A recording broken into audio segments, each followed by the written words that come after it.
અમારી ઘરવાળી ક્યાં ગઈ? નક્કી એના મમ્મીના ઘરે ગઈ છે. એસી ની લપ હજી મૂકી નથી લાગતી. લાવ ફોન કરવા દે. દીપાલી અહીંયા આવી હે? એ હા, તમને જરા શરમ ન આવી? મારા ઘરે ખાલી એક એસી નહોતું તો તમે તમારી છોકરીને તમારા ઘરે લઈ ગયા. પણ મારી વાત તો સાંભળો. તમે કાયદેસર મારી આબરૂ ઉપર હાથ મૂક્યો છે અને મારી આબરૂના ધજાગરા કર્યા છે. અરે એવું નથી કાંઈ. મારે કાંઈ નથી સાંભળવું. તમને જરા દયા ન આવી? એ કોની ઘરવાળી ખબર છે? ચિરાગ ઠાકોરની. પણ દીકરી તો મારી જ છે ને. લગન પહેલા મેં તમને કીધું હતું કે મારા ઘરે એસી નથી, પંખો છે.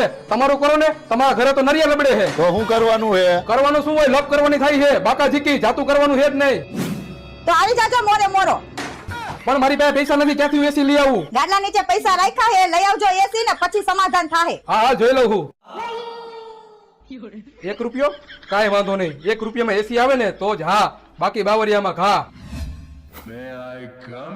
હે ભાઈ, મેં વાત સાંભળી કે રાજદીપ ઇલેક્ટ્રોનિક મોલમાં 1 રૂપિયો ભરી એસી મળે છે. હા સાચી વાત સાંભળી.